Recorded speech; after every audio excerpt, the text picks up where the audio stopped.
Okay, so you want to do some multiplayer racing. There's really three ways to do this. The first thing you can do is hosted races. This right here is how you set up a lobby to race with other people like that you're hosting. So if you have two sims or if you have a couple friends that also have iRacing that want to race with you, this is how you set it up. Now, disclaimer, any hosted session is usually anywhere from 2 to 5 cents. So just keep that in mind. Make sure you have funds in your iRacing account. You can always add them by just clicking your balance on top here and just reloading it with credits.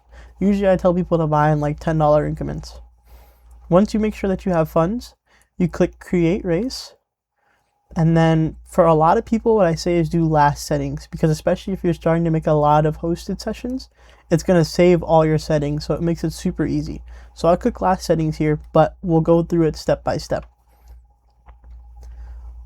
So the first thing that you click it's going to be session name. So this, always name it something super easy that you can look up in the actual like make session tab. So I usually name it Tampa and then whatever I'm doing. Password, unless you want anybody to join, password is usually recommended so that you can only let in people that you want. So make a password. Almost nobody guesses these, so make it whatever you want. You don't have to worry about the description. Don't worry about that. Launch details and anything like this, it just means that if you want to set it up for a later time to start, you can, but nobody ever does that. You can just start it now. Admin is pretty important. So whatever account you're making the hosted session on, it'll always have admin privileges. But if you have like a couple friends that also want admin privileges, all you do is you click add admin and then you look up their iRacing name and then you'll add them in there so that they can like advance the session, give penalties, black flags, anything like that. After you're done with admin, you go, and this is one of the most important things, what you actually want to do. So you can just do a full open practice where there's no racing, no qualifying. So you pick whatever you want to do. If you want to do just practice, qualifying race, lone qualifier race, like you pick whatever you want. So say we wanted to set up practice, then qualifying, then race. You can select how long you want the server to be. The higher number of hours you go, the more expensive it goes. So now it's $2 to make the server. I always tell people an hour is usually plenty. Then you can drag these sliders here to adjust how long you want each thing to be. So say I want practice to be 5 minutes. Drag that. So now qualifying is huge. So I can make qualifying less. And then I can also make the race less. So you can drag it around and the times always change. So say I wanted to do it like this. Next up are cars. So if you click last settings, most of the time there'll be cars selected. But if you don't want to use those cars again, just click remove all cars. And then you can actually look at whatever cars you want to add. So it's the same thing as when you do test drive. You can click licensed content and only pick cars that you have. Or if you want to see all of them, just untick that and you can put any cars in there. So you can either pick whatever cars you want here, or you can use car classes. So car classes are great for like if you're doing like NASCAR or GT cars, like if you're doing series that have multiple different cars in them. So say I wanted to do GT3 cars. I would look up GT3 and I would do the GT3 class, 11 cars, so that even if I want to do the Ferrari 488 and someone else wants to do the Mustang GT3, I don't have to add them both manually. All the GT3 cars will be selectable. So you can either look up whatever class you want to do and say it's like NASCAR Next Gens. You can look up NASCAR and then you can click the Next Gens and same thing. It'll add all of the Next Gen cars so you don't have to go through and add them individually. But say you just wanted to do one car, say we're going to do the Acura. You go ahead and click it and it adds it. And you can add as many cars as you want. Say you also want to race the Aston Martin with it. You can throw that in there. And so both of those are selectable. After you figure out your cars, you're going to do the track. Same thing. If you click last settings, the last track is going to pop up. But you can exit out and then you can pick another track. So you click add track and it's the exact same thing. You can do licensed content, unlicensed content, just pick your track.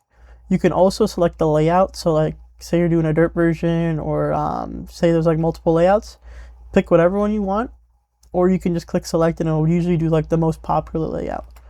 But even if you select the wrong one there, once you click the track, you can change the layout from the right. So after you finish that, You do not have to worry about any of this. The only thing is like race starts. If you want to do a rolling start, that means like you guys aren't gridded up. You just start from like the last turn, or you can do standing starts, which you're gridded up, and then it's just 3, 2, 1, go. Pace card doesn't matter. Short parade lap is pretty nice. I usually recommend having this on if you're going to do a race, so you don't have to do a full out lap when you're starting the race.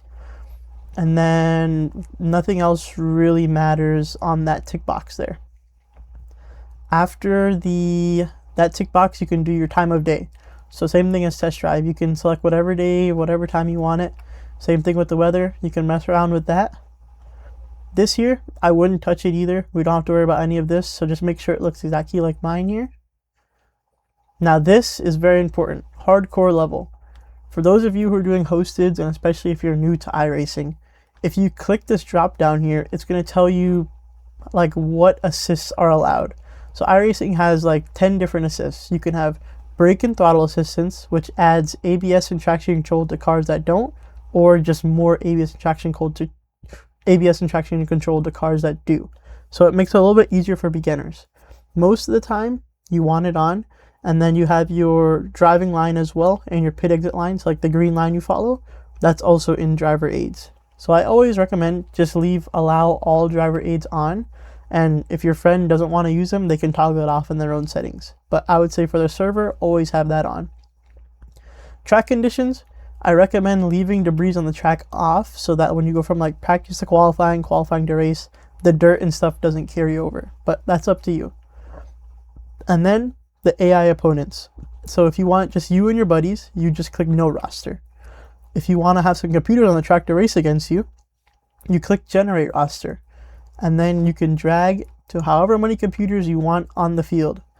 I tell people try and leave it at 40 or less. 50, sometimes it gets a little laggy, so figure out whatever you want to do. And then AI type is how they're going to drive. So adaptive AI, adapt to your lap times. So say both of you guys spin out on the first lap. The next lap, the AI are going to slow down a lot, so you're able to catch up to them. And then say you guys do 5 clean laps after that. Then they're going to start speeding up again. And then say you spin again, they're going to slow down. So it tries to keep them as close as possible so that you're able to catch up. Or you can do fixed skill. Fixed skill means they don't care at all what you're going to do. They're just going to race at whatever skill you put them at. So you can have them super fast like this, and it's like a spread. Or if you want to have like really slow drivers and really fast drivers, or you can do like just super slow drivers. Whatever you want to do, you can scale them. But most of the time, adaptive AI makes it a little more fun, unless you guys are like actually practicing for a race.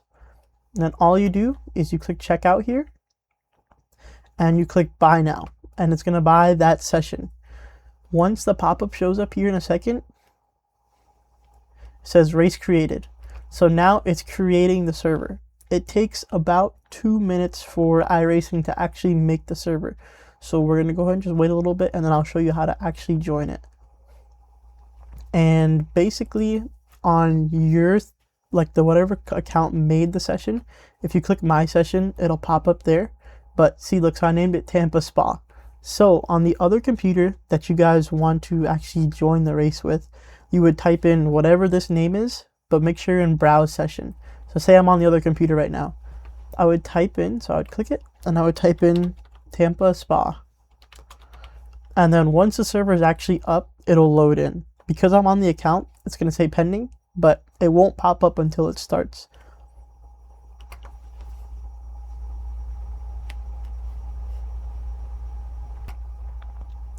Okay, so now that 2 minutes have passed, it's going to pop up like this on either the host computer or another computer as well.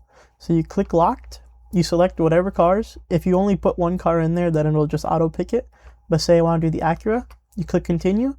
You type in whatever the password is and then press enter. And then on the top right of your screen, you got to give it a second. It's like assigning you a server number. But you're going to wait till whatever this says to turn green.